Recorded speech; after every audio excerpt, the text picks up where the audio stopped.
নমস্কার, রান্নাঘরে মাওরাইতে তোমাদের সবাইকে স্বাগত। আজকে তোমাদেরকে দেখাবো শীত চলে যাওয়ার আগে চলো শীতের সবজি দিয়ে এটা সবজি চচ্চড়ি করে দেখাচ্ছি। এখানে আছে দেখো মূলো কেটে নিয়েছি, আছে আলু, বেগুন, পটল, কুমড়ো, বড়ি, আচ্ছা এছাড়া আছে হচ্ছে ফুলকপির ডাঁটা। ফুলকপি কেটে ফুলকপির যে ডাঁটাগুলো হয় সেগুলোকে দেখো ছোটো ছোটো করে কেটে নিয়েছি, একটু ঝিরিঝিরি করে কেটে নিয়েছি। প্রথমে কড়াই বসিয়েছি, কড়াইতে তেল গরম করে নিয়েছি। প্রথমে বড়িগুলোকে আগে হালকা ভেজে নেব। বড়িটা ভেজে নিই, মানে বড়িটা যাতে পুড়ে না যায় হালকা করে কিন্তু ভেজে নেব। বড়ি তো ভেজে দিয়েছি, ওই তেলেই একটু তেল দিয়ে এখানে দিয়ে দিয়েছি কালো জিরে ফোড়ন। আচ্ছা কালো জিরেটাকে দিয়ে একটু তেজপাতাও দিয়ে দিয়েছি ফোড়নে। প্রথমে দেখো কড়াইতে কিন্তু মানে ফোড়নটা কিন্তু হয়ে গেছে। এবার কিন্তু এখানে প্রথমে ভেজে সবজিগুলো ভেজে নেব। এবার আমি কিন্তু সবই আলাদা আলাদা করে ভাজবো না, প্রথমে দিয়ে দিয়েছি কুমড়োটাকে কিন্তু আগে ভেজে নেব। প্রথমে কুমড়োটা একটু না ভাজলে না কুমড়োটা কাঁচা গন্ধ ছাড়ে, সেজন্য আগে কুমড়োটা তুলে দিয়েছি ভেজে নেওয়ার জন্য। কুমড়োটাকে কিন্তু ভেজে নিয়েছি। এরপর এখানে অন্যান্য সবজিগুলো সব দিয়ে দেব। আচ্ছা এই ভিডিওটা কিন্তু আমার অনেক দিন আগে করা ছিল, এটা তোমাদের সাথে শেয়ার করা হয়নি বলে এখন রান্নাটা তোমাদের সাথে শেয়ার করছি। মূলোটা কিন্তু আমি এখন খাচ্ছি না, কেন আমরা পৌষ মাসের সংক্রান্তির আগেই কিন্তু মূলো খাই, তারপরে আর মূলো খাই না। যাকে শীতের সবজির তরকারি রান্নাটা তোমাদের সাথে দেখাচ্ছি। আগে ছিল করা, এখন তাই এটা তোমাদের সাথে শেয়ার করছি।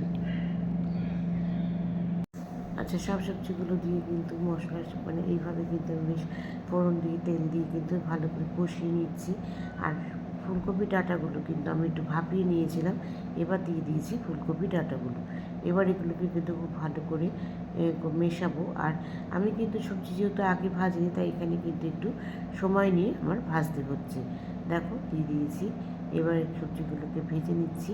তারপরে এখানে প্রথমে দিয়ে দেবো নুন, মানে স্বাদ অনুসারে নুন। যেহেতু সবজি আরও মজবে তাই জন্য কিন্তু নুনের পরিমাণটা কমই দিলাম, যাতে বেশি না হয় সেই জন্য। আচ্ছা এরপর দিয়ে দেবো এখানে হলুদ গুঁড়ো, সামান্য বেশি না, যতটুকু লাগবে ততটুকু দিয়ে দিয়েছি হলুদ গুঁড়ো। এবার এটাগুলোকে কিন্তু খুব ভালো করে মেশাবো। সবজিগুলো দেখো আমি কিন্তু সেদ্ধ করার জন্য থালাটা ঢেকে ঢেকে করছি, কড়াইটা ঢেকে ঢেকে করছি, যেহেতু আমি কোনো জল ব্যবহার করছি না। এইভাবে একদম শুকনো এরকমভাবে চচ্চড়ি রান্না করে দেখবে, খেতে কিন্তু খুব সুন্দর লাগে। এবার মশলাটা কিন্তু খুব ভালো করে মিশিয়ে নিচ্ছি। মেশানো আমার হয়ে গেছে, সবজিও প্রায় সেদ্ধ হয়ে এসেছে। এবার একটু স্বাদের জন্য কিন্তু দিয়ে দেবো চিনি। নিরামিষ তরকারি মানে কিন্তু একটু মিষ্টি দিলে ভালো লাগে, সেই জন্য এখানে একটুখানি লাস্টে আমি একটু চিনি দিয়ে দিচ্ছি, দিয়ে একটুখানি মিশিয়ে নেব। যেগুলো কিন্তু আমার একদম সব সেদ্ধ হয়ে গেছে, দেখছো মুচি কতটুকু হয়ে গেছে, কিন্তু কোনোটা দেখো গলে যায়নি, যেহেতু জল ব্যবহার করিনি। এটা কিন্তু আমার একদম হয়ে গেছে। এবার লাস্টে কিন্তু আমি এখানে একটু ধনেপাতা দেবো।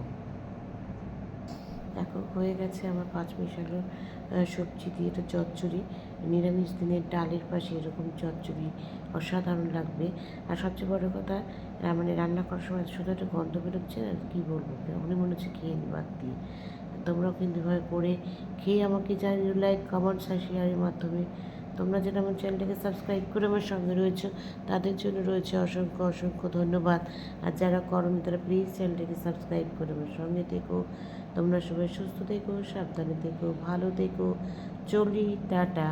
দেখা হচ্ছে পরবর্তী নতুন কোনো রেসিপিতে তোমাদের সঙ্গে।